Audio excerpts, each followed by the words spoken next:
dealing with the first one which is mentioned here, that is GERD or gastroesophageal reflux disease, right?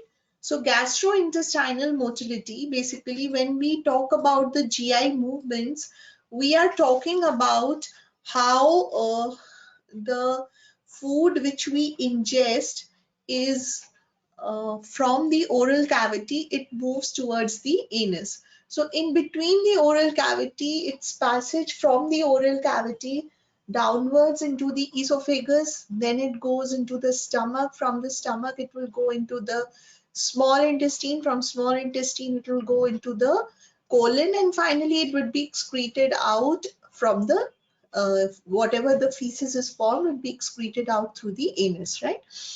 So in between, it is encountered with a number of digestive enzymes which are secreted at various levels. We've already studied those, right? So today I'll be dealing with how the food particle or how the ingested food moves in the gastrointestinal tract, or how it moves in the digestive tract. What are the functions of the various kinds of movements which occur? What are the functions of the various parts of the GIT which are involved as far as the motility is concerned, and how it is regulated? How is this GI motility or GI movements regulated, right? So first is, what are the primary functions of gastrointestinal motility? So gastrointestinal motility, it has primarily three functions. One is that it helps in the churning of the food particles, or it enhances what will happen by churning. By churning, it is going to basically increase the digestive surface which is available, or it will increase the surface on the nutrients which is available for the digestive enzymes to act on it. And as you know, all the digestive enzymes, they are protein in nature and they are water soluble, so they would be, they would be primarily acting on the surface of the food particle, right? So more of the churning occurs, more it is broken down into smaller pieces, and more of the digestion can occur. More of it can be digested into the monomers, and then it is the monomers which can be absorbed via the various routes, various mechanisms which I've already told last time, right?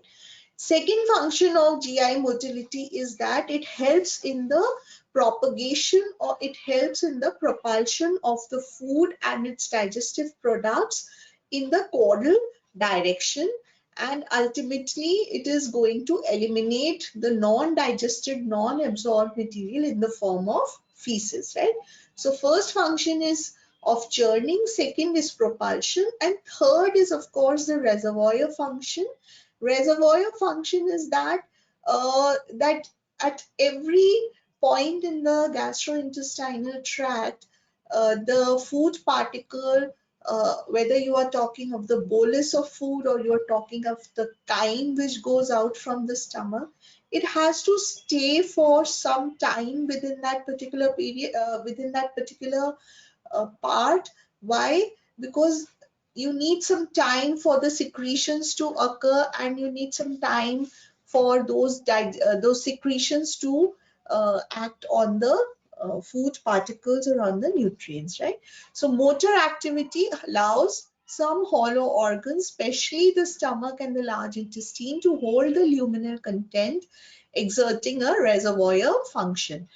And in this, it is aided by sphincters, which are sphincters are basically modified circular muscles, smooth muscle layer, which is present in between two different parts of the GIT, right? So the sphincter, it's basically acting as a valve, so it is going to prevent the movement of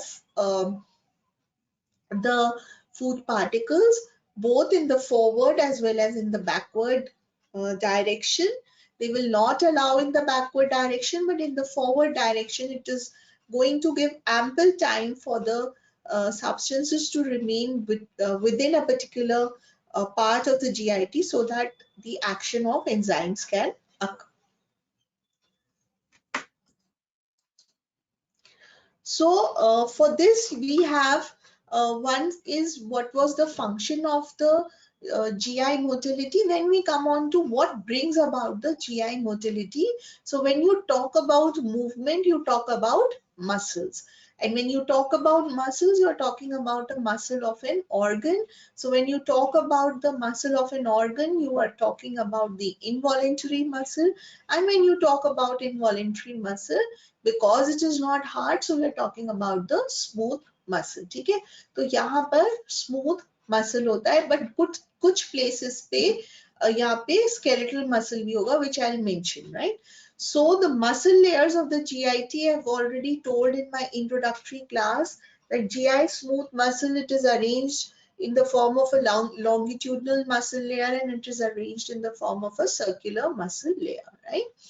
So muscle layers of the GIT, they consist almost entirely of the smooth muscle. They are separated by sphincters, which consist of specialized circular muscles. And exception to this is that where are the striated muscles present in the GIT? Now this is an important MCQ question also, which can come in your exam, and this is one of the questions which can come in your NEET PG also, right?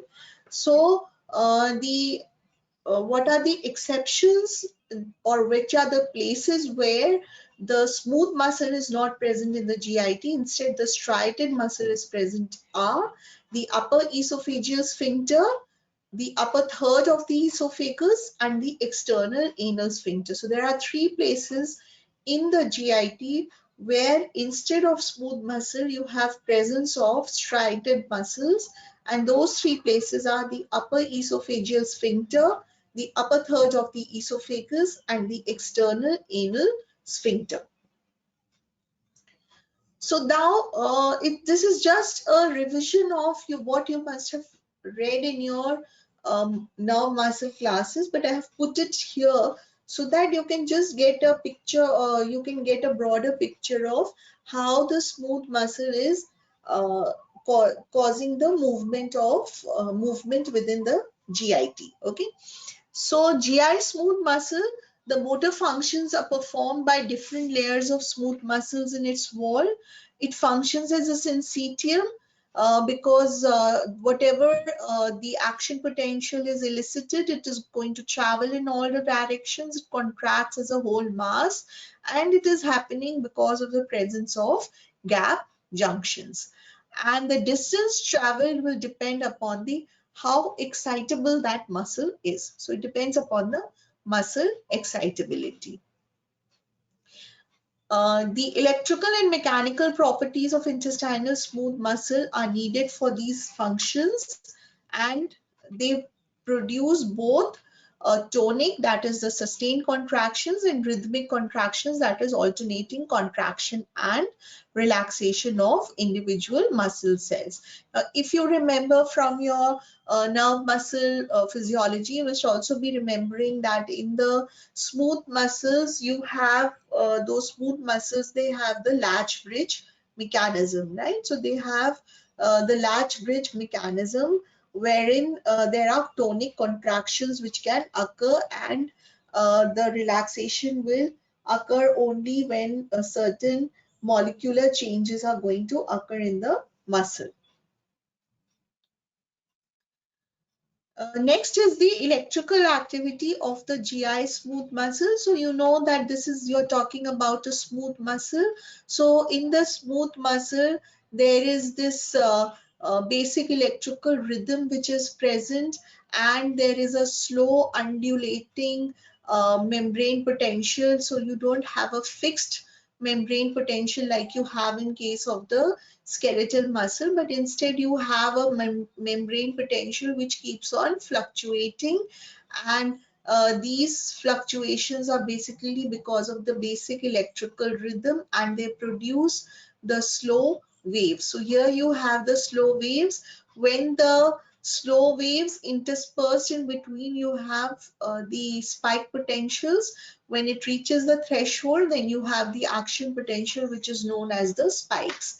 So more is the number of spike potentials, more contraction would occur and more would be the tone. It will lead to more and more of tonic contraction, right? So smooth muscles of GIT, they are excited by almost continual slow intrinsic electrical activity along the membranes of the muscle fibers, and the types of electrical waves which you have in the GI smooth muscle are basically the slow waves, and you have the spike potentials, right? So this is the resting membrane potential. It is not a fixed membrane potential. It keeps on fluctuating. You can see from roughly it is fluctuating from -55 to -45, or it can be -65 to -45. जब ये less negative हो जाएगा तो उसमें frequency of spikes you can see are increasing, ठीक है? तो जैसे जैसे मेम्ब्रेन पोटेंशियल लेस नेगेटिव होता जा रहा है वैसे वैसे frequency of spike potentials increase हो रही है. और these are the factors which can cause the stimulation of smooth muscle, and these are the factors which can cause hyperpolarization of the smooth muscles. So what are slow waves? These are basically, it's just a revision again, spontaneous slow undulating changes in the resting membrane potential which are of the magnitude of 5 to 15 millivolts. Membrane potential can vary between -45 to -65 millivolts. Exception is esophagus and proximal portion of the stomach. This is initiated by interstitial cells of Cajal, which are these are mesenchymal parenchymal cells, and these are branched, and these are the pacemakers of the gut. These pacemaker of the gut, they are located in the stomach and the small intestine in the outer circular muscle layer. In the colon, they are located in the submucosal border of the circular muscle layer. Okay? So you have one type of electrical activity which occurs in the gastrointestinal tract. It is in the form of your slow waves, or they are also called as the basic electrical rhythm, and these are initiated by the pacemaker cells of the gut, which are the interstitial cells of Cajal.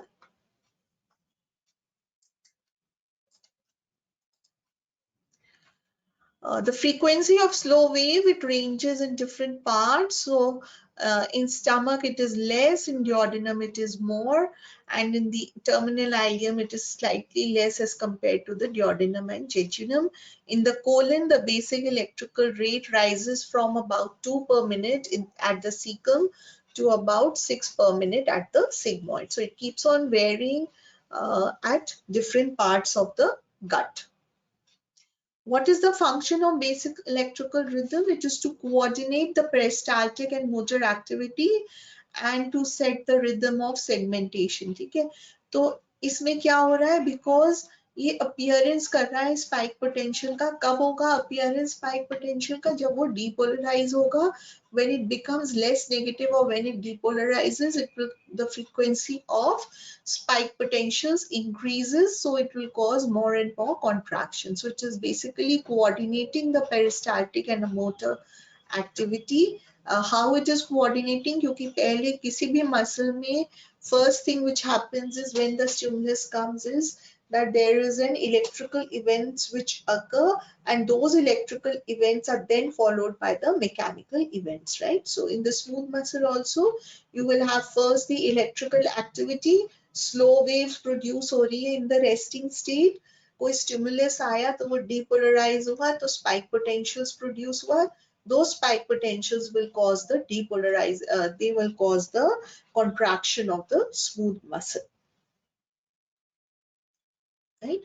So now this is showing you the factors which depolarize the membrane. One of the most important ones is your stretch, or the presence of the distension of the gut will cause distension or stretch of the gut is going to cause an increase in the number of spike potentials. They are going to stimulate the slow waves. Stimulation by parasympathetic nervous system, which releases acetylcholine, or stimulation by acetylcholine per se, again increases the depolarization or causes depolarization. Hyperpolarization किससे होगा, sympathetic से होगा या norepinephrine epinephrine से होगा. Second type of electrical activity which occurs in the GI smooth muscles is the true action potentials, which are the spike potentials. Each time the peak of the slow wave, it becomes more positive than minus 40 millivolts, a spike potential occurs. And this, there is the movement of the channel, the ions will occur. It is basically the calcium sodium channels which are playing a role in the production of the spike potential. Right, so it is directly proportional to the height of the slow wave. अगर height of the slow wave ज़्यादा है तो spike potential ज़्यादा है, और उसका height कम है तो spike potentials would be less.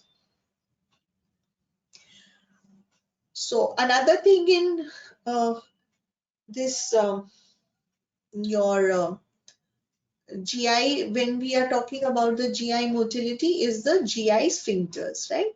So GI sphincters or gastrointestinal sphincters, as I told you, they are specialized circular muscles. They regulate both antegrade, that is forward, and retrograde, that is reverse movement of GI contents, by maintaining a positive resting pressure. तो normally जो है जो sphincters हैं उसका pressure बहुत high होता है, वो कॉन्ट्रैक्टेड स्टेट में होते हैं. वो अगर कॉन्ट्रैक्टेड स्टेट में होंगे या कंस्ट्रिक्टेड स्टेट में होंगे तो what will they do? They will not allow the movement of the contents in the forward or backward direction. As a general rule, stimuli proximal to sphincter causes its relaxation, and stimuli distal to sphincter causes its contraction. Okay? So that means that if you talk about the say you're talking about the pyloric sphincter. Now this pyloric sphincter, it is present between the stomach pylorus and it is present between the duodenum, right?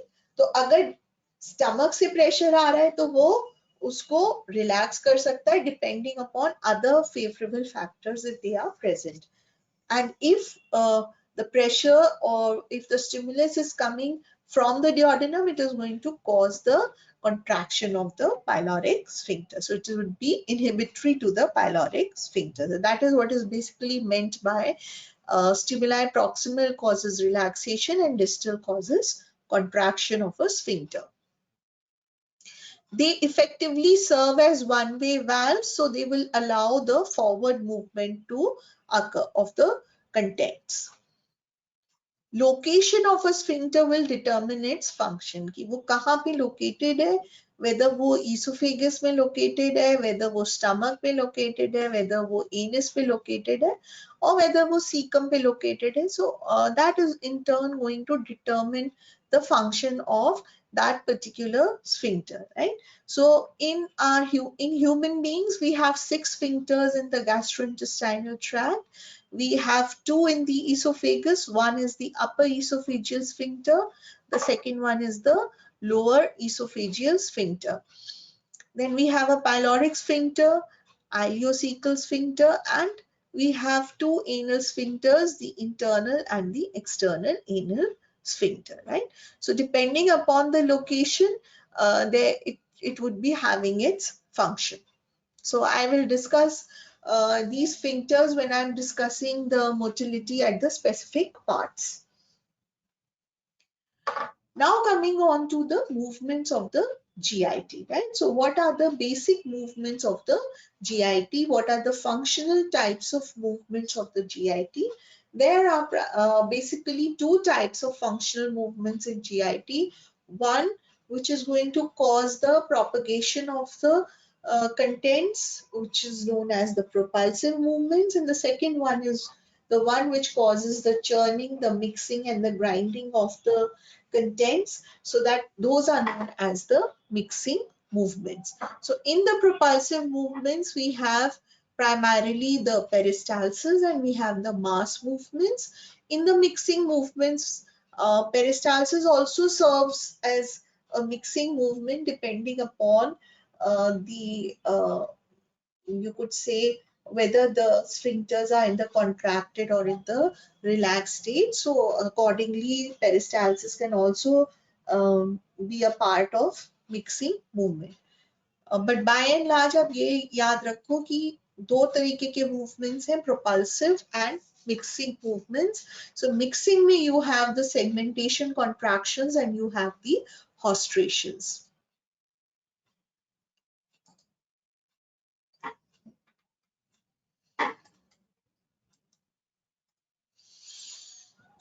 So peristalsis, it is the basic propulsive movement of the GIT. ये बहुत important topic है. Peristalsis पे आपको short note भी आता है, आपको clinical significance भी आता है, आपको लॉन्ग क्वेश्चन भी आता है जीआई मूवमेंट्स पे. सो this is again a very important topic and not very difficult to understand. So but there are specific things which are required, क्योंकि आप लोग अगर keywords छोड़ देते हो तो फिर it becomes very difficult again for the examiners to give you marks, right? So in peristalsis, it is a basic propulsive movement of the gastrointestinal tract. The stimulus for this is the usual stimulus for peristalsis is the distension of the gut or the stretch of the gut, chemical or physical irritation of the epithelial lining in the GIT, and a strong parasympathetic nerve signal can also be a stimulus for the peristalsis. Peristaltic wave always moves towards the anus with downstream receptive relaxation. This is known as the law of the gut, right? So what is the law of the gut? Again, this is important. What is law of the gut? जब peristalsis जब start होता है तो it will begin from a particular area, ठीक है, and then it will move towards the anus or towards the caudal end of the GIT. तो it always moves towards the anus, और जैसे जैसे वो मूव करता है वैसे वैसे आगे के जो पार्ट्स है वो रिलैक्स करते जाते हैं, because they are relaxing to receive the contents which are coming from the higher up areas, right? So that is basically what is receptive relaxation. That means that part is receptive to receive the content which are coming from the the GIT which is lying above it. So, and it is to receive that, it is going to relax. So it is called as receptive relaxation. And because the peristaltic wave moves towards the anus, so this is termed as the law of the gut. ठीक है, और ऐसा क्यों होता है?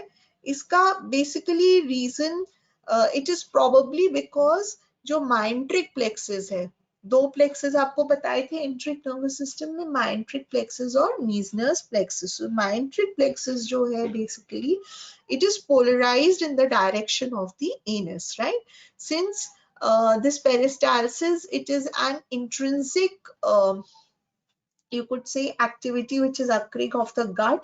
तो अगर extrinsic innervation नहीं है, अगर autonomic supply gut की काट भी दे, मतलब if there is a vagotomy which has been done, ठीक है, vagus nerve has been cut, still what will happen is that the peristalsis can be produced because it is an inherent activity of the gut smooth muscles, right?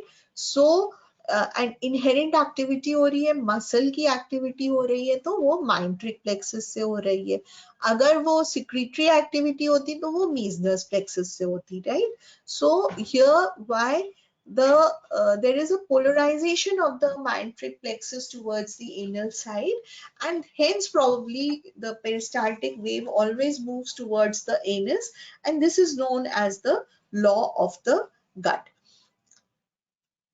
And even if you excite a intestinal tract, a segment of the intestinal tract, what will happen? It is going to die in the oral direction.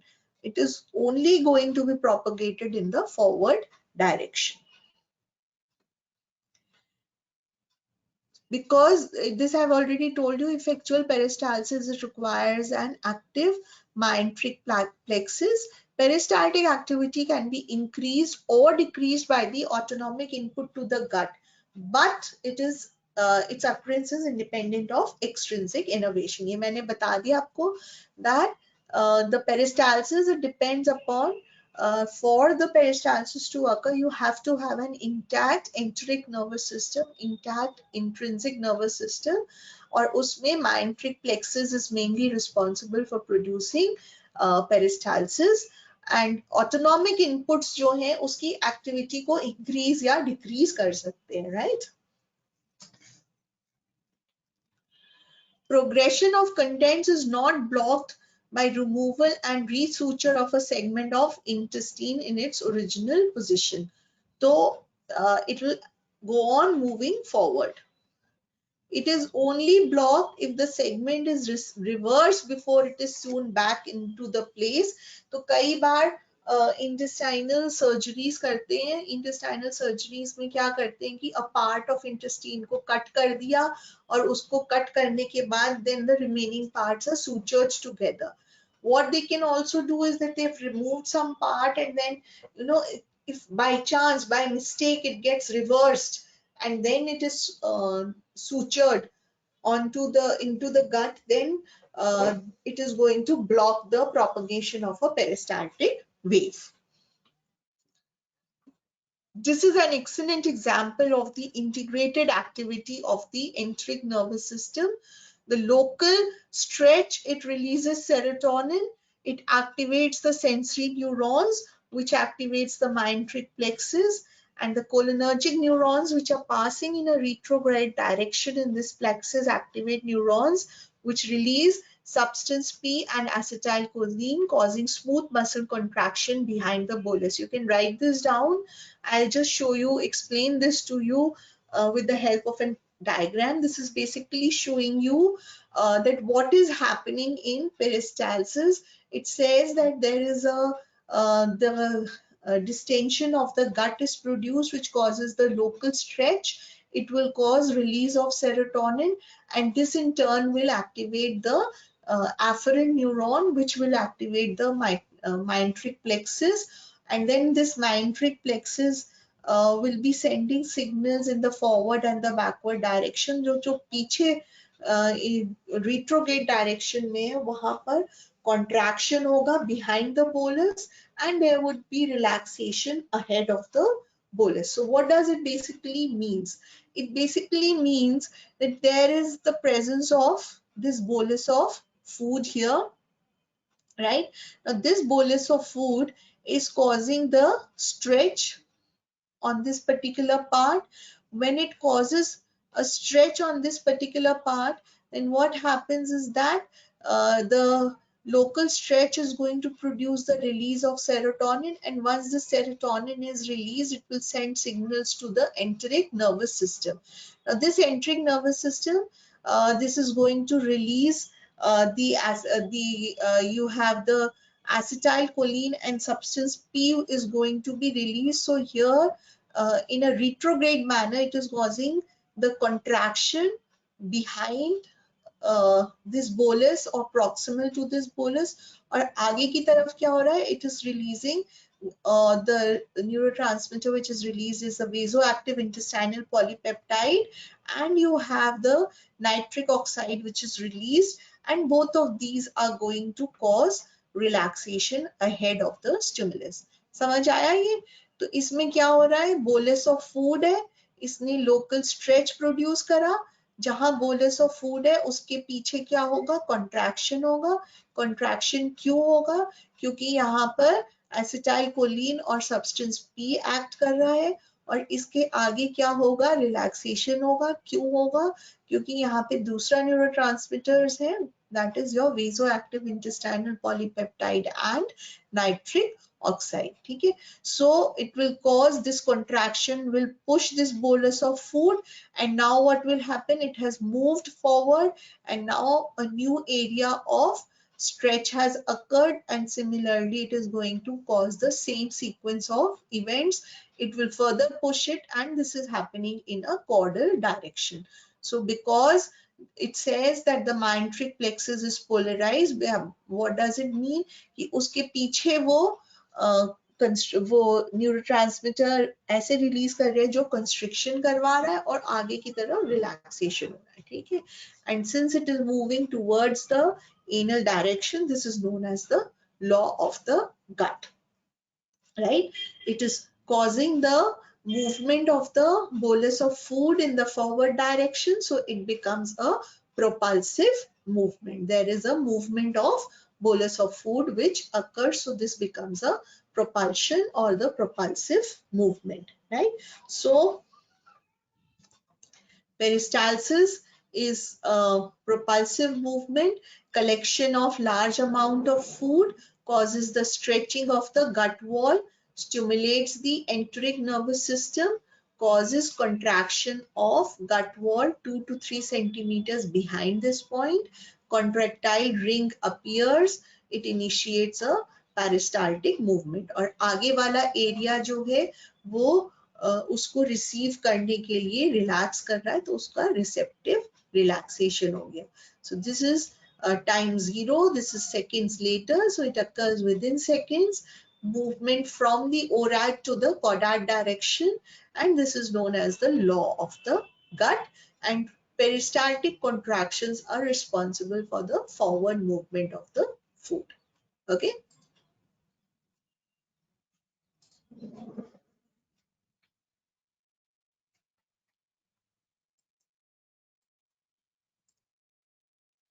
Second type of movement is the mixing movements. I told you there are two basic type of movements which are occurring within the two functional types of movements which are occurring in the GIT. One are the propulsive, the second one are your mixing movements. So these mixing movements, again, they differ in different parts of the GIT. They are basically the segmentation contractions. What are these segmentation contractions? These are local, intermittent, constrictive contractions. Now you can get a question on differentiate or compare and contrast between peristalsis and segmentation contractions, right? So it can again be a part of a long question. So you can get that also. So these are basically local, intermittent, constrictive contractions which occur every few centimeters in the gut wall, and they are followed by new constrictions which occur at other points. Thus chopping the contents first here and then there. What does it mean? So this is an isolated contraction. Segmentation में क्या होगा? Segmentation में ये, if you take this as a segment of the GIT, it's basically occurring in the small intestine. So when you take this portion of the small intestine, you see that there are alternating areas of constriction and dilatation. So there are segments of constriction and dilatation. So what are segmentations? These are local, intermittent, constrictive contractions, right? So they are there. So they will cause the mixing of the food particles or mixing of the contents. Peristaltic, I also told you that peristaltic contractions can also cause mixing when there is the sphincter which is present and that sphincter is obstructing the forward flow of the content.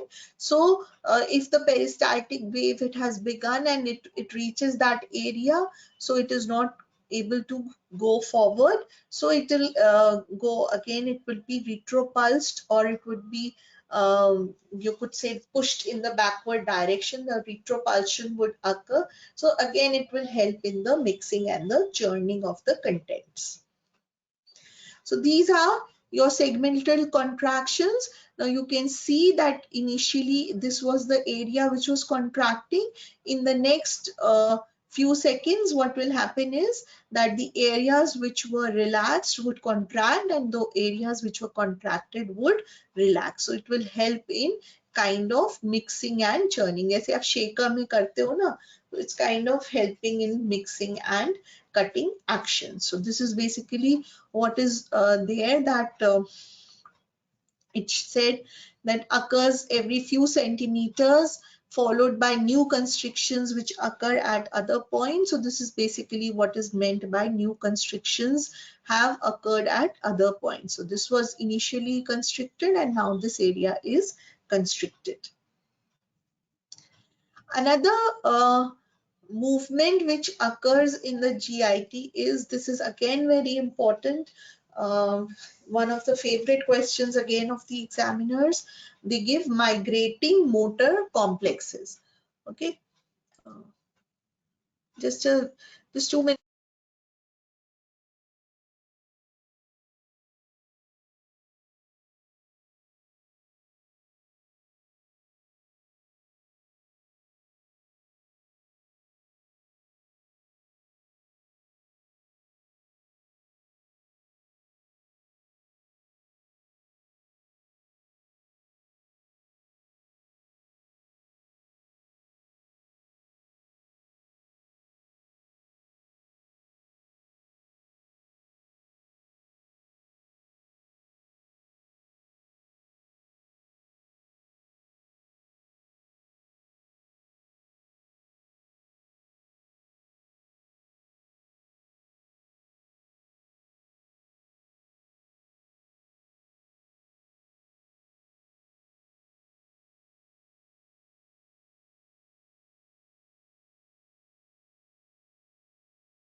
Okay, so migrating motor complex is another type of movement which is present in the GIT, and now this movement is basically present during the interdigestive period, right?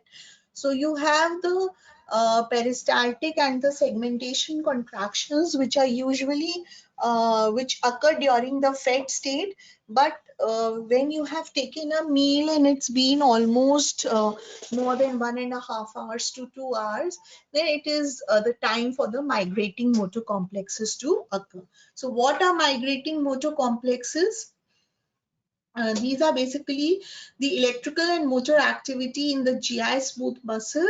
It becomes modified during fasting so that the cycles of motor activity, they migrate from stomach to distal ileum. Okay, so migrating motor complex, these are complexes which are migrating from stomach to the distal ileum. It has 3 phases: phase 1, phase 2, and phase 3. Phase 1 is known as the quiescent period. Phase 2 is known as the period of irregular electrical and mechanical activity. And phase 3 is the burst of regular activity. Now, you can get I think one of the problems on GIT is also based on migrating motor complexes, right? So this is basically showing you this diagram is showing you the 3 phases of the migrating motor complexes. As you can see, that this is showing it starts from the stomach to the distal ileum, and first phase is the quiescent phase, when the person has eaten a meal. So during that phase, 90 minutes to 120, that is 1.5 to 2 hours, it's basically a quiescent phase which you have, and then there is some burst of activity which is occurring. There are minor activities, and third is the one in which there is a burst of regular activity. So phase 2, you can see there is irregular activity, and in the phase 3 there is burst of regular activity, and it's migrating from stomach to the ileum. So it keeps on moving, because as the food is moving forward, so the quiescent phase for each part is also moving forward, right? So from here you can see that this is migrating from stomach to the uh, distal ileum. As soon as a person takes in a meal, this activity stops. So this occurs only during the interdigestive phase, or when it's been almost more than 1.5 hours to 2 hours, then only this activity starts. It is initiated by the hormone mutilin. Now again, in GIT, you can again get a lot of MCQs, and even in the NEET PG, GIT is one of their favorite topics. If you must have seen the papers. I don't know how many of you have, but GIT से बहुत questions आते हैं NEET PG में भी, right? So again, these are all MCQ. Uh, these are favorite MCQ portions. Which is the hormone which causes migrating motor complex? So it is initiated by the hormone motilin. The rate of migrating motor complexes is 5 centimeters per minute, and it occurs at intervals of approximately 90 to 120 minutes. During each migrating motor complexes, the secretion of these juices increases. And what is the role of it? It clears the stomach and small intestine of luminal contents for the next meal. So whatever is remaining in these portions is also sent forward, and if it is being digested, it is sent forward so that it can be absorbed from the small intestine. Stops immediately as soon as a person ingests a meal or takes in something or eats something, right? So this was the general principles of the GI motility or gastrointestinal movements. In that, basically, I have told you about what are the functions of the GI movements, how they are brought about. It is by means of the smooth muscle. What are the places in the GIT which have the striated muscles? How is the electro mechanical coupling is there between because of the presence of the slow waves and the spike potentials. And then I told you about what are the various types of movements which are occurring in the GIT. You have the propulsive movements and you have the mixing movements. In the propulsive movement, it is mainly the peristalsis. In the mixing, it is the segmentation movement. And you have during the interdigestive or during the fasting state, it is the migrating motor complexes. Okay. Now we go on to specific patterns of motility, how specific segment specific patterns of motility.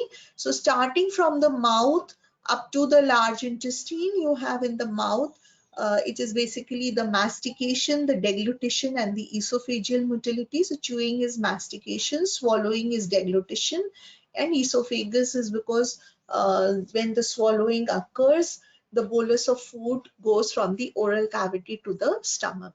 Then you will have the gastric motility and emptying, then the small intestinal motility and the large intestinal motility. So today I'll be concentrating on the mouth and the stomach. Mouth, esophagus, and stomach, right? So again, this is just a repetition of what I have already told you. What is mastication or what is the purpose of chewing? It's to break the indigestible cellulose, to increase the surface area, to mix it with the saliva so that the digestion can occur.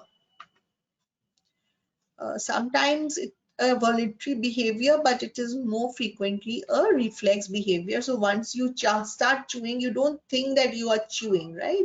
You don't think that the mastication process is going on. So it's just, it becomes a kind of a reflexive action which is occurring. You eat and you chew, and you eat and you chew. So this is basically a reflexive phenomenon. Most of the muscles of chewing, they are the mastication, they are supplied by the motor branch of the trigeminal cranial nerve, and this is controlled by the brainstem nuclei. And you have the reticular area in the brainstem, you have taste centers, hypothalamus, amygdala, cerebral cortex near the sensory areas for taste and smell. So these are the areas which are concerned with the process of mastication. So as I told you, it's more of a reflex. So it's presence of a bolus of food in the mouth. Once there is a presence of a bolus of food in the mouth, there is reflex inhibition of the muscles of mastication. Lower jaw drops, initiates a stretch reflex, rebound contraction, raises the jaw, closure of teeth, compresses the bolus against the oral lining, and again this process keeps on occurring. So it is kind of a reflexive mechanism which is occurring, so hence it is known as a chewing reflex. And the muscles of mastication, these are innervated by the motor branch of your fifth cranial nerve, right? Nothing much to tell in this. Then we come on to the swallowing. Now this is important. Again, you get a short note on the swallowing reflex. You can draw a well-labeled diagram of the swallowing reflex pathway, or you could get, with the help of well-labeled diagram, explain the process of swallowing. So anyway, any way it can come in your exams, right? So what is swallowing or deglutition? It is basically uh, it's swallowing is swallowing, means you ingest food and then the food moves from your oral cavity to the stomach. So that is the process of, basically through the process of swallowing, right? So it's a complicated mechanism. Why? Because because it is using the same part. You have the pharynx, and closer to that you also have the respiration which is occurring. So while you are swallowing, it has to be, the bolus of food has to be prevented from entering the respiratory system. Otherwise, again, choking can occur, and if it reaches on the respiratory system, again, it can lead to certain problems, right? So swallowing, there are three stages in swallowing. Uh, the first stage is basically voluntary, and the next two stages, they are involuntary. So the voluntary phase is initiates the swallowing process, and the pharyngeal and the esophageal phases, these are the involuntary phases.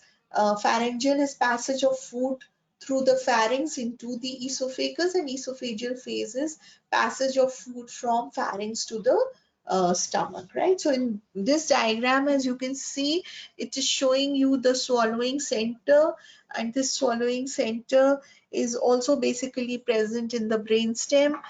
Then you have the bolus of food which will go, so starting would be the voluntary phase, then it will go into the pharynx, and from here the involuntary phase, and finally it will reach the stomach, right? So oral stage, after mastication, the chewed food will be mixed with the saliva. It is moistened. Some of the digestive process will begin, and then there would be, it is going to be rolled back by the tongue and cheek movement. ये ना आप लोगों को याद करना पड़ेगा, okay? Because आपका question आता है तो आपको ये लिखना पड़ेगा. You will have to write down these things in the exams. So contraction of front part of tongue presses bolus, and next time when you eat, you also think about what you are, how you are swallowing, right? So all these things will come into your mind after you have chewed the food. Then it is rolled back by the tongue. It presses against the hard palate. The bolus of food presses against the hard palate. The food bolus is voluntarily squeezed into the pharynx by the pressure of middle part of tongue upwards and backwards against the palate. So this is basically showing you the voluntary phase of the swallowing or the deglutition, uh, basically deglutition. So here it is, you can see that this is the bolus of the food.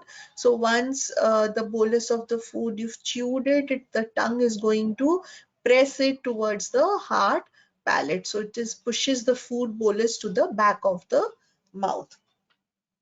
Then comes the pharyngeal stage. When it enters the posterior mouth, then the receptors are stimulated. And what are those receptors? They are around the pharynx and tonsillar pillars. Impulse will pass from these areas to medulla to initiate a series of automatic pharyngeal muscle contraction. ठीक है? तो ये है, जब यहाँ से टंग ने इसको पुश करा तो it is entered into the pharynx, and now what will happen? What all things are needed? You need to close your nasal cavity, right? You need to close your vocal cord so that it does not enter into the trachea. The food does not enter into the trachea. Then you need to relax the esophagus, because then only the food can go into the a food pipe, and then it can reach the stomach, right? So whatever muscles are acting, they are acting to uh, towards either of these. And of course, you need to stop the respiration for a moment so that the food can be ingested or the food can be swallowed, right? So the soft palate, it elevates to prevent the food entering the nasal passages. Epiglottis is covering the glottis, so preventing the food from entering into the trachea. Upper esophageal sphincter has to relax so that the food can go into the esophagus. ठीक है, तो एक तो nasal cavity block कर दी कई बार. When you are mostly when you take liquids, sometimes regurgitation occurs through the nose, probably because the soft palate has not been able to close the nasal cavity completely, right?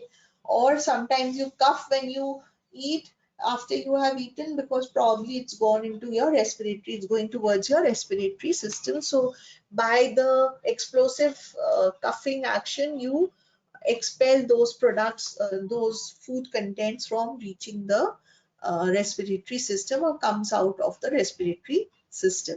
And then you need it to flow into your esophagus. So upper esophageal sphincter has to relax. So basically upper esophageal sphincter is separating the upper part of esophagus from the pharynx. Then the food descends into the esophagus, right? So now you can see that the food is descending here. The upper esophageal sphincter has relaxed, so it's opened up the esophagus. Now the food is going down into the esophagus, and now it constricts and obliterates the esophageal opening. ठीक है, जिससे वो back flow ना हो उसका. So this is basically the mechanism of pharyngeal stage. The soft palate is pulled upwards to close the posterior nares. Then there is the approximation of the palatopharyngeal folds to form a sagittal cyst. So it allows the food to pass into the, so it is preventing it to pass into the posterior pharynx. Larynx is pulled upwards and anteriorly enlarges the esophageal opening. Epiglottis swings backwards, opening the larynx. Over the opening of larynx, prevents the passage of food into nose and trachea. Relaxation of upper esophageal sphincter, contraction of muscular wall of pharynx, propulsion of food by peristalsis. Okay, so this is the mechanism. So this is a reflex. So once you talk of a reflex, you talk of 5 components. You talk about the receptor, you talk about the afferent, you talk about the integration, you talk about the efferent, and you talk about the effector, right? So food passes to the posterior mouth and pharynx. Then here the receptors are stimulated, excitation of sensory pharyngeal receptors, which have greater sensitivity on the tonsillar pillars. The impulses are transmitted. These are the afferent neurons, the 5th, the 9th, and the 10th cranial nerve, depending upon कहाँ से signal जा रहा है. डेग्लूटेशन centre कहाँ present है, medulla and lower Pond's में present है. Motor impulse is coming through the 5th, 9th, 10th and 12th cranial nerve, goes to the pharynx and esophagus to cause the various muscular actions. So again, this is just showing you swallowing reflex ka pathway. The receptors are there, then it goes to the through the afferent neurons, it reaches the swallowing center or the integrating center, and then these are the efferent neurons, and you have the effectors in the form of muscles. Right? Deglutition apnea is, as the name suggests, cessation of breathing while you are swallowing. So whatever stage of breathing you are in, as soon as you swallow something, the breathing is stopped for that particular moment, and that is known as your deglutition apnea. Pharyngeal stage, it occurs in less than 6 seconds. Cessation of respiration is momentarily. Halt respiration at any point in its cycle to allow your swallowing to proceed. So swallowing center, it sends inhibitory signals to the respiratory center of the medulla to inhibit the respiration during swallowing. Next stage in the swallowing is the esophageal stage. which is basically in this stage, there is nothing much in it. It is just that the bolus of food, it it passes through the esophagus into the stomach. So the primary function of esophagus is conduction of food from pharynx to the stomach. And there are two types of peristaltic movements which occur in the esophagus. One is the primary peristalsis, and second one is your secondary peristalsis. So primary peristalsis is basically continuation of the peristaltic wave which began in the pharynx. It spreads into the esophagus during the pharyngeal stage. It is coordinated by vagal fibers, cannot occur after vagotomy because यहाँ पर striated muscles होते हैं. Upper third of esophagus has striated muscles, and upper esophageal sphincter also comprises of striated muscle. And food takes 5 to 8 seconds to reach stomach due to the added effect of gravity. ठीक है. और अगर primary peristalsis से food stomach तक नहीं reach होगा तो secondary peristalsis होगा. It is only generated if primary peristalsis fails to move the food into the stomach. It results from distension of esophagus by retained food, and it is initiated partly by the intrinsic mesenteric plexus and partly by reflexes which begin in the pharynx. Afferent fiber again is vagus, and center is medulla, and efferent fibers are your 9th and the 10th cranial nerves. ठीक है. तो अगर upside down भी हो, तो upside down भी है तो उसमें क्या होगा कि ग्रेविटी का इफेक्ट तो उल्टे डायरेक्शन में है. But because you know that peristalsis कैसे होता है, law of the gut है, it is always in the oral direction, in the anal direction, right? So even if the food is not able to reach the stomach, what will happen? There would be a secondary peristalsis which will occur, and it will cause the movement of food towards the stomach, right?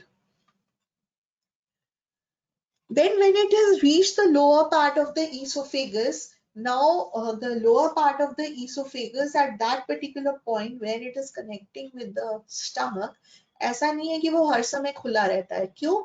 Because stomach में क्या है? Stomach में gastric juice है. Gastric juice में क्या है? HCl है. और HCl क्या है? Acidic है. ठीक है.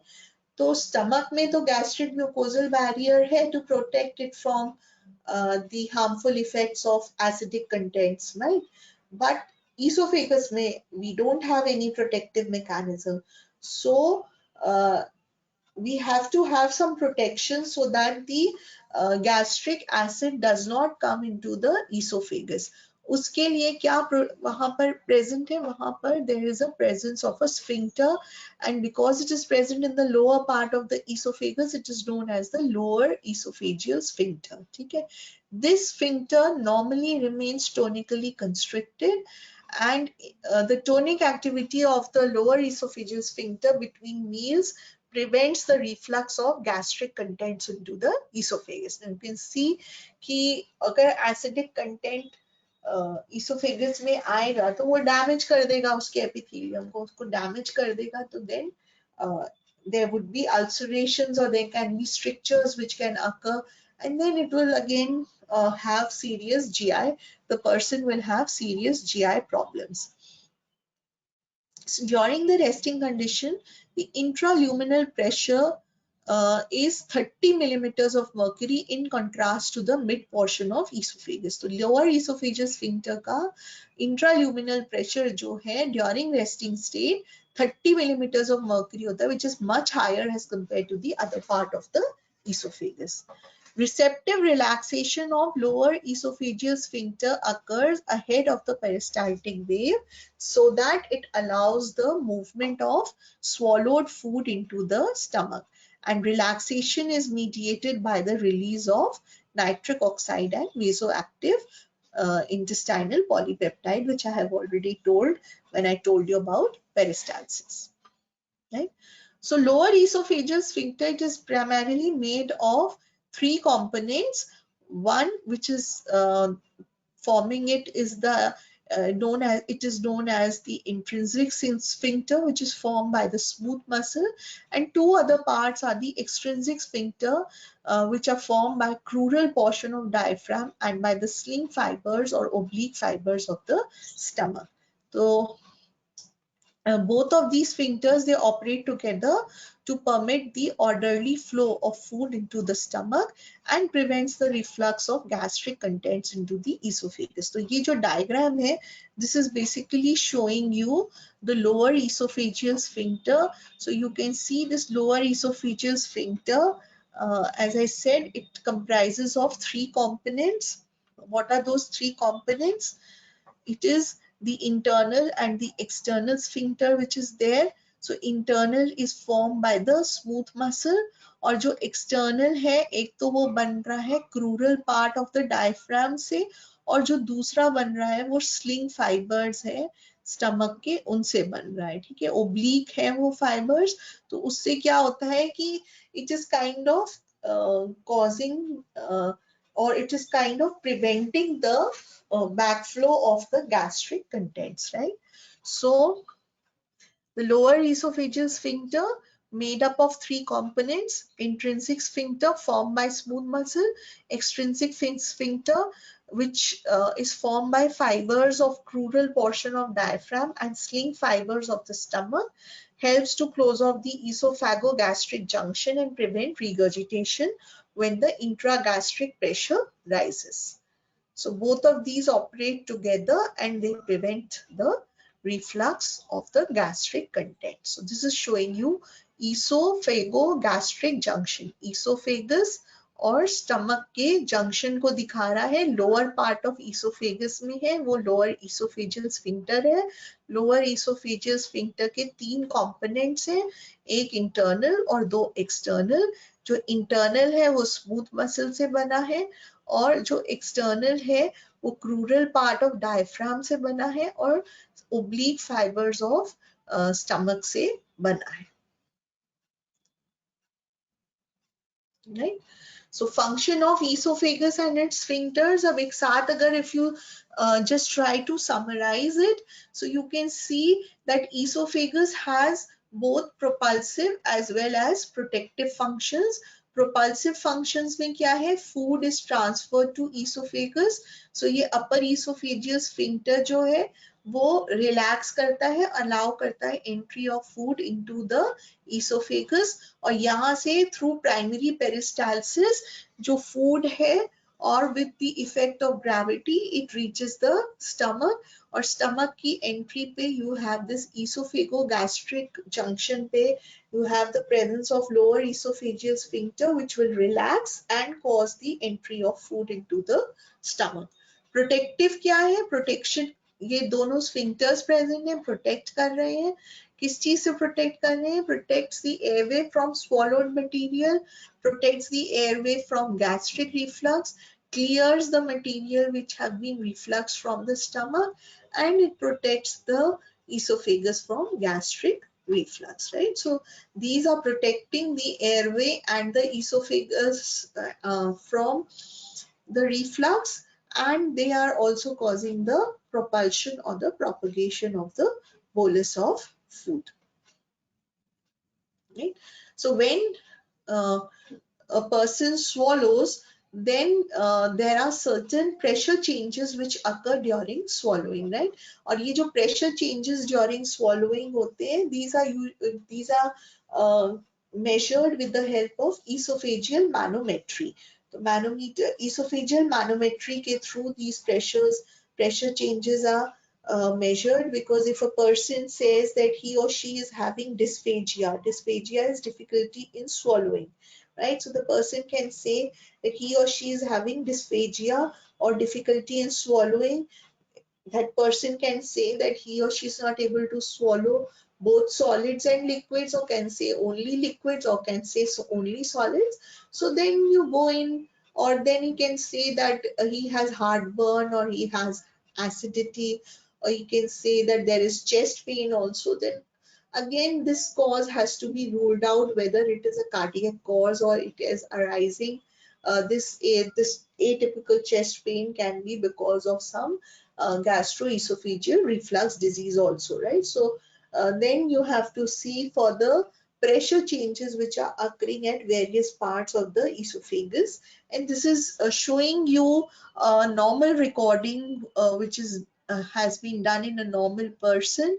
So as you can see that as soon as a this is the resting state, at the resting state, and this is when a person swallows. So when a person is swallowing, so this wave has begun from here, and there is a drop in the pressure of the upper esophageal sphincter. So here you can see that the pressure in upper esophageal sphincter drops, and a few seconds later, or within, you could say it's the time, this is showing you 3 seconds, right? So this is approx 3 seconds you can take. Within 3 seconds, you can see there is a remarkable drop in pressure in the lower esophageal sphincter as well. And here the other parts are showing an increase in the pressure that you can corroborate with the peristaltic wave which is moving forward. So as the peristaltic wave is moving forward, the pressure behind is going to increase and in front is just going to decrease, and so it is moving forward, and then there is a relaxation of lower esophageal sphincter so that the contents can enter into the stomach. Right? So this is basically the changes in pressure in different regions. They are when they are initiated during a swallowing. So this is basically a diagrammatic representation from that obtained during esophageal manometry in an awake human being. Stimulation of the pharynx by the presence of bolus initiates a decrease in pressure of the upper esophageal sphincter and a peristaltic wave of contraction along the esophagus. I have already explained this. Stimulation of the pharynx also relaxes the smooth muscle of lower esophageal sphincter. Swallowing in the form of pharyngeal stimulation induces neural relaxation and proximal part of stomach to allow entry of food. Right? So swallowing induces relaxation of the lower esophageal sphincter, and it induces relaxation of the proximal stomach. This is basically the receptive relaxation. So you can see from here that when a person swallows, so there, this is the basal tone, and there is a drop in the intraluminal pressure in the lower esophageal sphincter and in the proximal stomach. Right?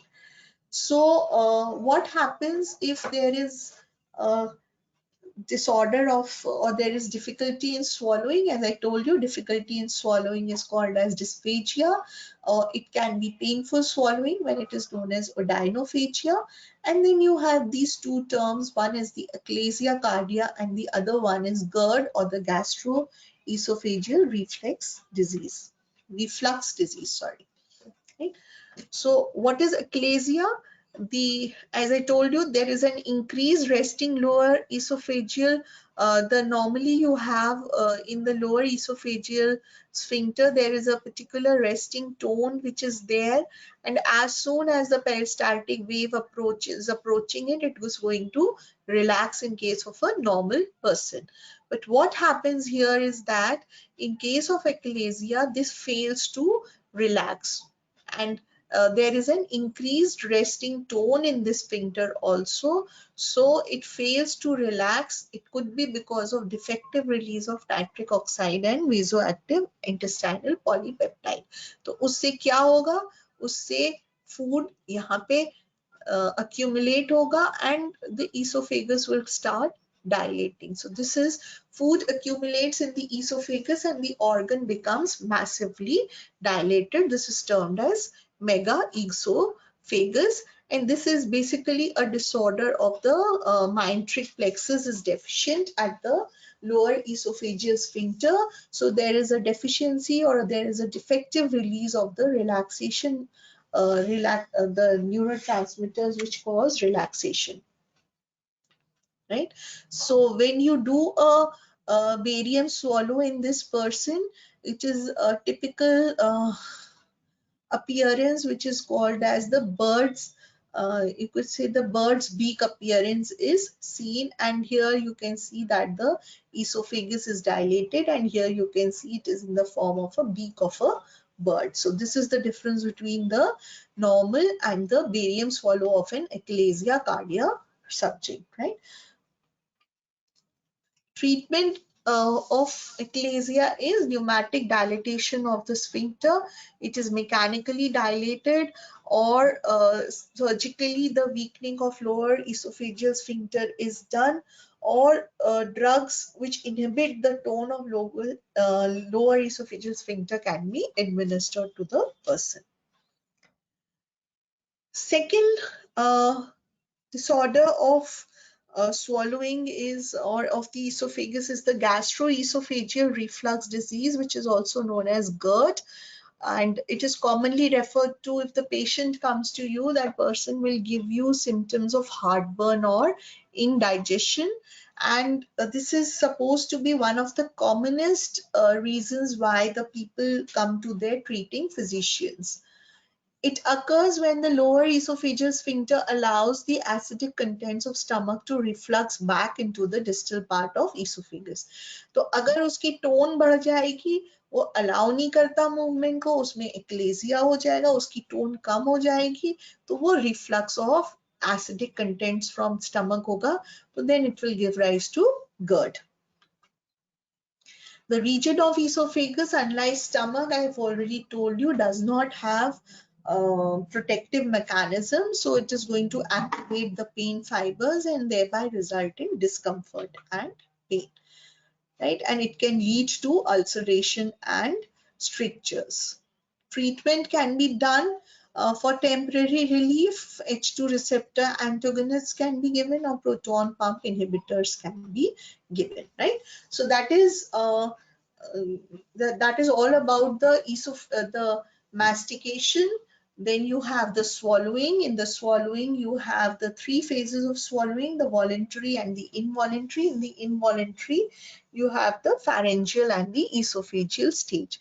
Then in the esophageal stage, you have the primary and the secondary peristalsis, and then you have the presence of the local esophageal, the lower esophageal sphincter. If the tone increases, gives rise to eclasia in case of deficient metric plexus.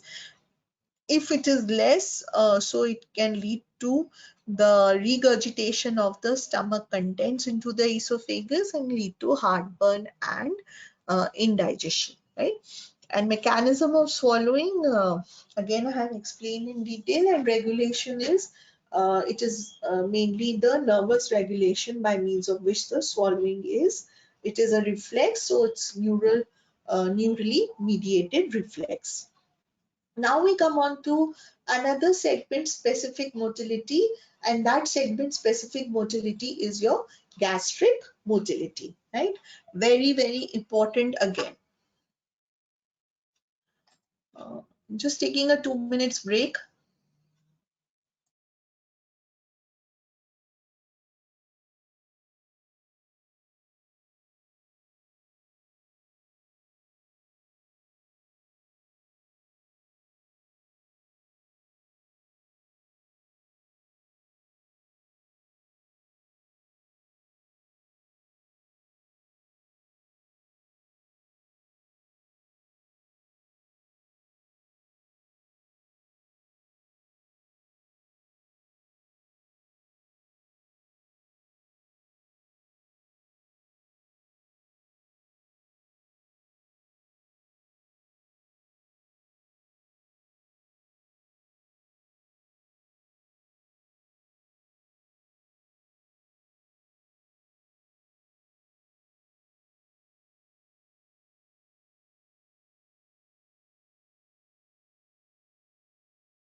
Okay, so starting off with the uh, movements of the stomach.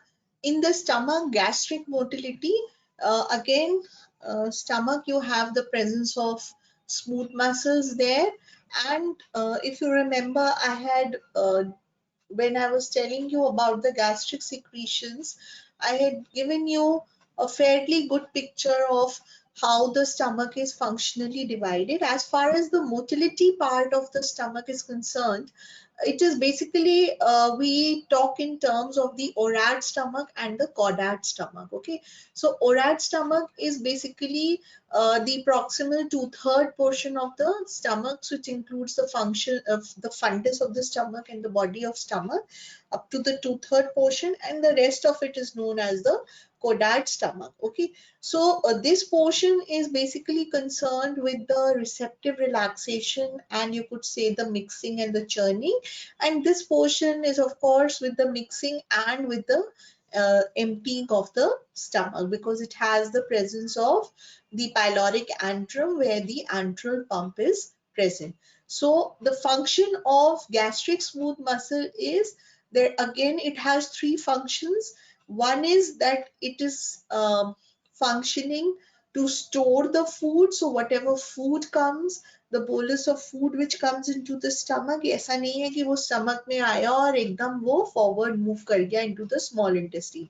It is it remains within the stomach, लेकिन stomach में जब वो remain करता है तो वो उसके pressure को नहीं बढ़ाता, right? So it is not leading to an increase in the intraluminal pressure, because the stomach, the musculature of the stomach is in such a manner that it causes it can accommodate the food which is coming into that area. So this is basically known as the relaxation which occurs to accommodate food primarily in the orad area of the stomach is known as the receptive relaxation.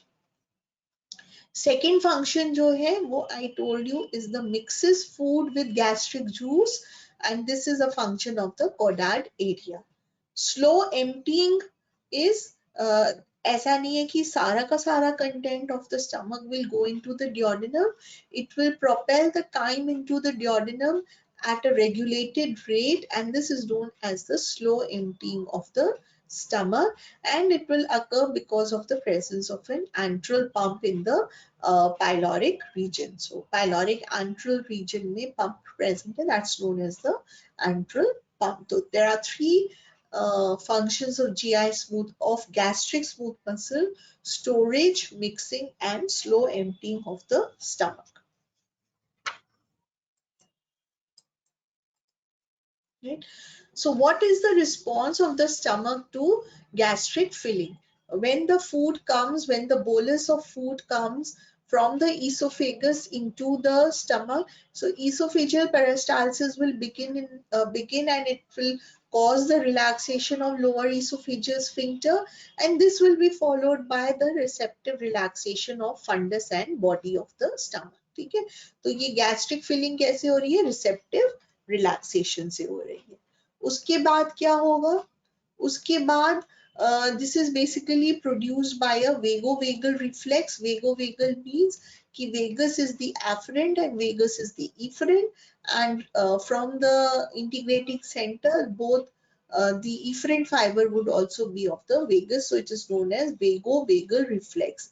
Vagal afferent carries जब food when the bolus of food it reaches the stomach, it will cause distension of the stomach, it will cause stretch of the gastric mucosa, it will lead to stimulation of the vagus nerve. The afferent fibers will carry signals to the nucleus of tractus solitarius, from where the signals will be sent and they will come to the stomach and cause relaxation of this is possibly mediated by the nitric oxide, and this is causing relaxation of the stomach. Gastric distensibility, the cholecystokinin hormone, it increases the distensibility, or in other words it is decreasing the emptying of the stomach. Okay, अगर वो distensibility को बढ़ा रहा है तो वो उसकी emptying को कम कर रहा है।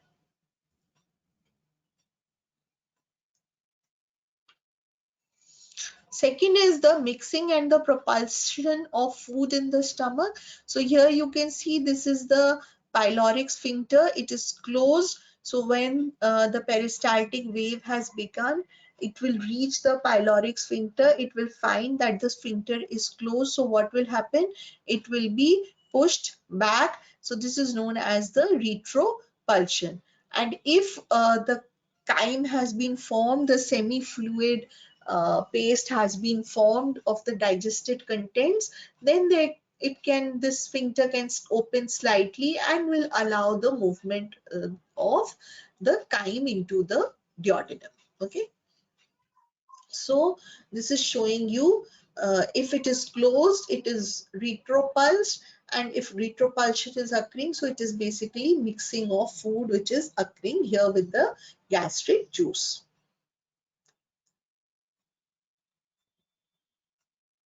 So this I have explained to you, right? And this pattern of motility, it results in grinding and mixing of the food with secretions from gastric wall and eventually leads to reduction in particle size. So the product which moves into the duodenum is the chyme. What is chyme? It is the murky, semi-fluid or paste-like appearance while a fluid of digested gastric contents. In the fed, that was the fed state when you will have those receptive relaxation and you will have the mixing and grinding movements in the stomach.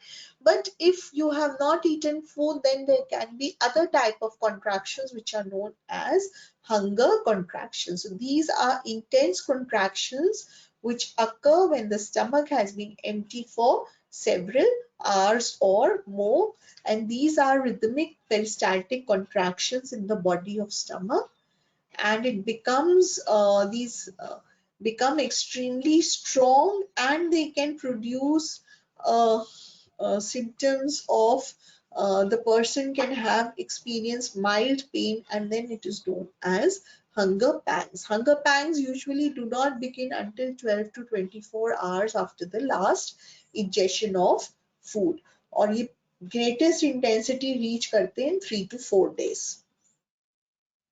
Okay.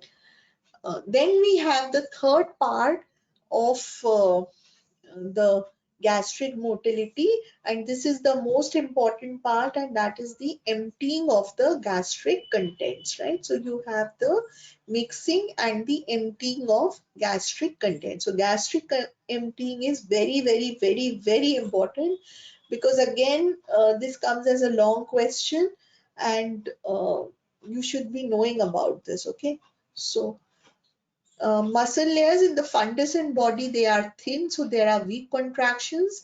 The contents settle into the layers based on the density of contents. The gastric contents may remain unmixed for as long as 1 hour after eating.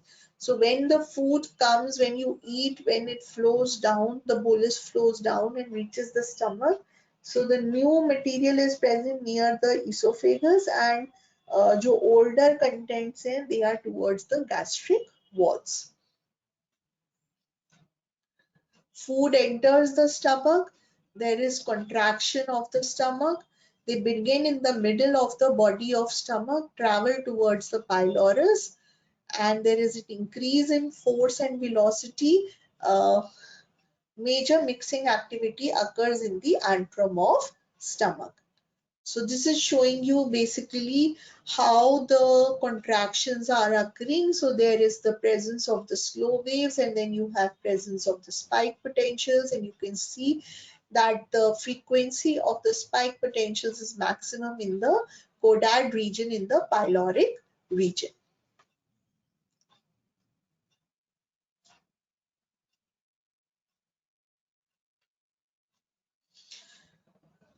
So mixing of contents with gastric secretions in antrum occurs because of forceful rapid contractions. Peristaltic wave reaches the pylorus. The pyloric sphincter, it snaps shut. stomach empties in small spurts, one for each peristaltic wave. ठीक है, ऐसा नहीं है कि सारा का सारा content जो है वो फ्लो कर जाएगा. यहाँ पर you can see that the pyloric valve or the pyloric sphincter will open only slightly. Rest of it will be pushed back. Rest of the contents will go back. So it allows only liquids and small particles of chyme, about 3 ml, to pass through the sphincter or through the valve for each peristaltic wave. So when a peristaltic wave comes, and it allows only about 3 ml of chyme to flow into the duodenum. So this is basically the regulated gastric emptying which is occurring here. And the vagal fibers, again, it's the same. I have told you it is both excitatory and inhibitory depending upon the neurotransmitter which is secreted. Sympathetic fibers, of course, they increase the constriction of the pyloric sphincter. Constrictor waves, they become more intense as it moves from the body to the antrum. They force the chyme under high pressure towards the pylorus, and these intense antral peristaltic contractions during gastric emptying are known as the pyloric pump. So they can create a pressure of up to 50 to 70 centimeters of water pressure. When pyloric tone is normal, each strong peristaltic wave forces approximately, you have mentioned, 3 milliliters of chyme into the duodenum, and in addition it also causes mixing in the stomach. So the regulation of gastric emptying occurs. Why it occurs? Because the chyme must enter the duodenum at a proper rate. Why? Because chyme is acidic, duodenum is alkaline. So alkaline कैसे हो रहा है? Alkaline हो रहा है from the secretions which are coming from the pancreas, then the bile which is coming from the gallbladder, it is released from the gallbladder, synthesized in the liver, and of course you have secretions of the small intestine itself, right?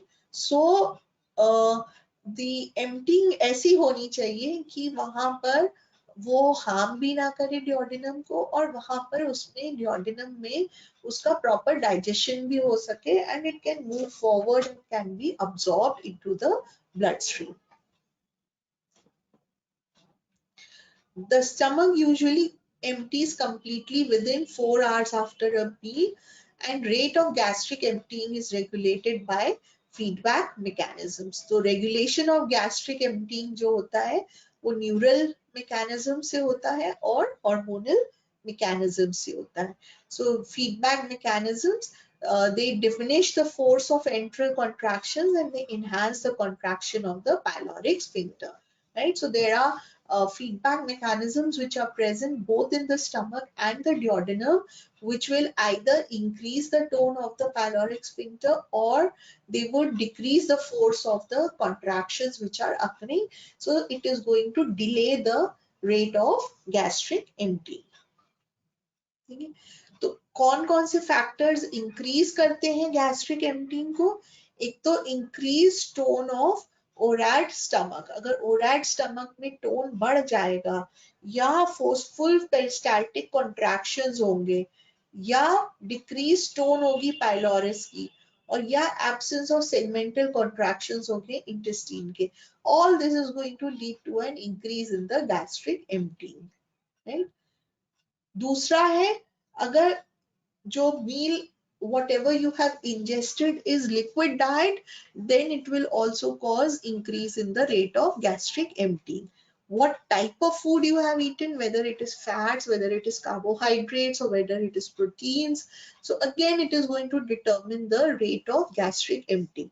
इसमें एक बहुत commonly जो question पूछा जाता है, इसमें mainly ये पूछा जाता है that during a party, say it's a cocktail party, so usually, you know, a person when he or she is taking alcohol, they usually take some fat meal along with it. They take fats, like they are taking some snacks, or they take usually papad or something of that sort which has been fried in oil.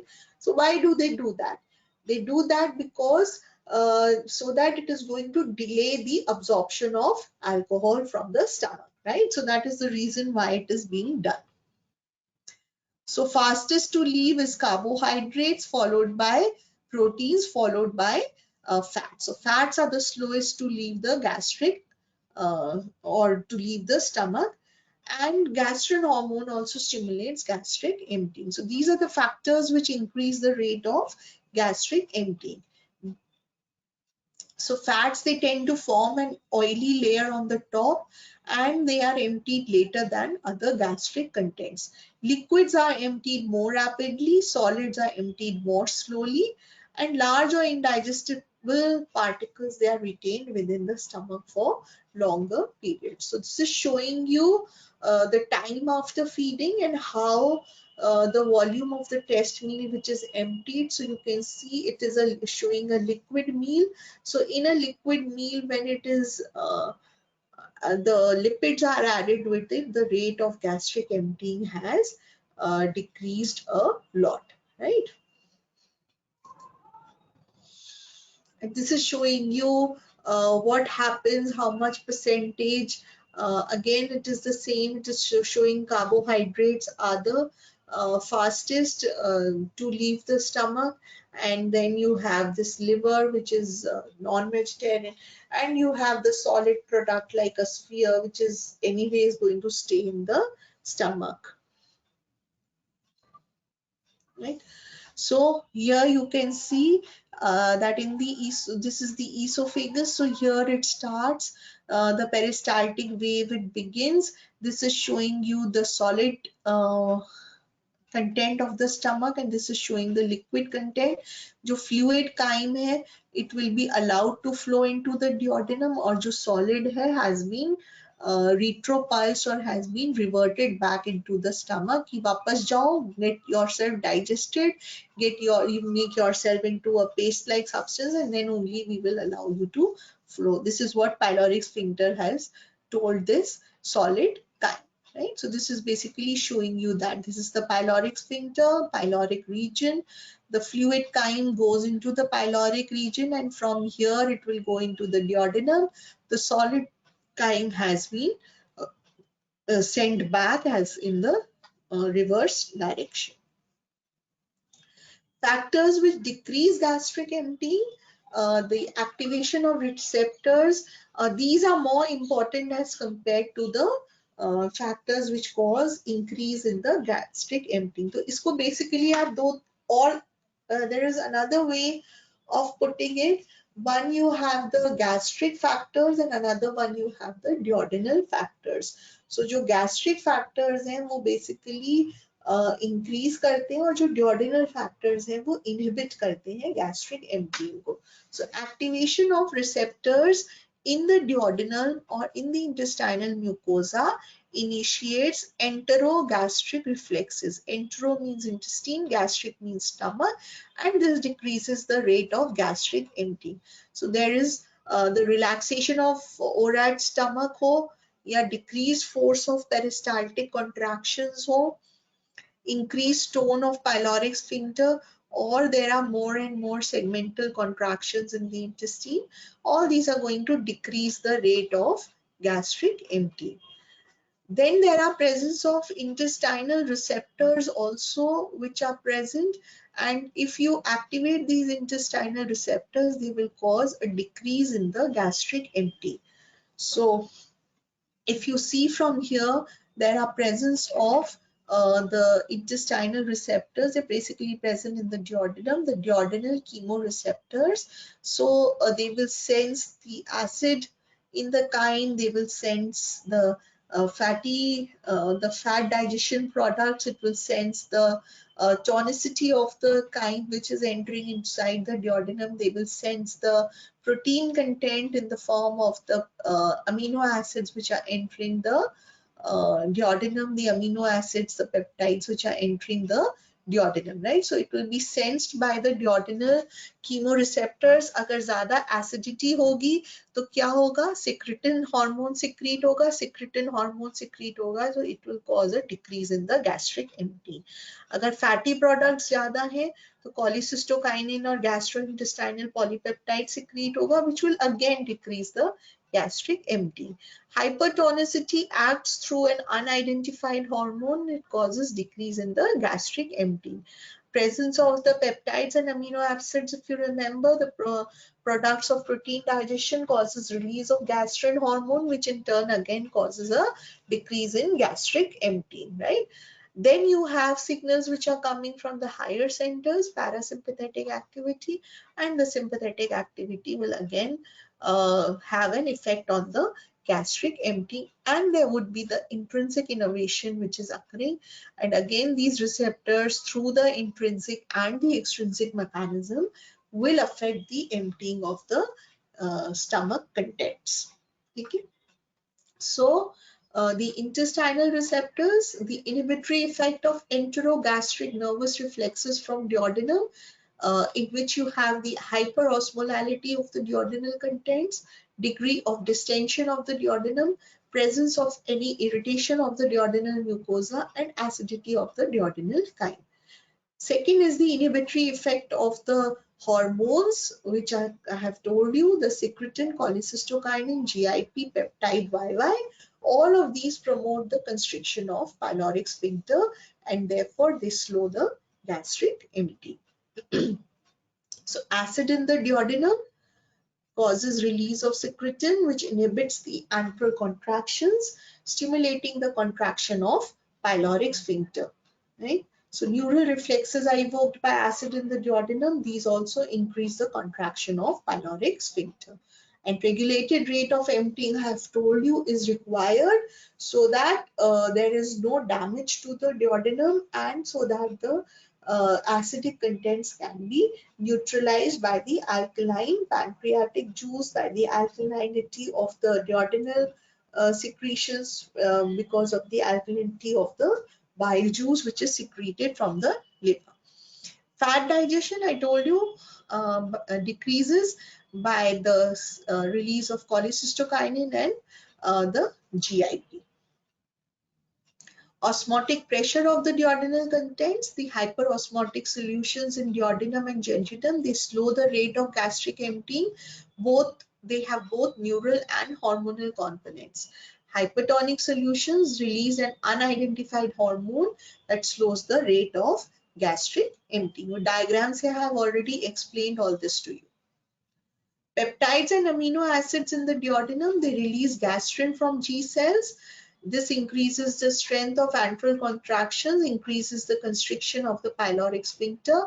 Net effect is usually diminishes the rate of gastric emptying, right? So I think I'll stop here today.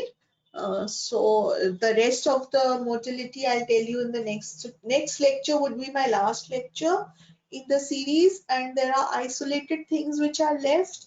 Dietary fibers, you must have read in your biochemistry classes, and hormones, most of them I have already covered with my previous lectures, so I'll just take a I'll kind of summarize those hormones, GI hormones, in the next lecture. And another thing which is left is the gut-brain axis. So I'll finish off all these things in my next lecture. Okay. So anything which is not clear, again, most welcome. You all can ask me. You can come to me directly and ask, or you can coordinate with your CRs and ask. Okay, so for today, I had told you in the GI motility, I started off with the smooth muscle. I told you about the functions of the motility in the GI. What are the functions? What are the types of movements? What are the where are the smooth muscle? Where are the striated muscles which are present? Then I told you about the mastication. Then I told about the swallowing, and then I told about the esophagus, in which I told you about how the pressures are changing in the esophagus. what is the role of the upper and the lower esophageal sphincter. And then I told you about the gastric motility, in which there are basically three functions: the storage, the mixing, and the gastric emptying. The gastric emptying is the most important part in as far as the stomach is concerned. And then I told you about the applied aspects, that is your achalasia and the GERD, right? So just that was just a summary of what all has been covered today. So, okay, I think I'll be ending my lecture now. Okay, you can coordinate with your CRs for any queries. Thank you.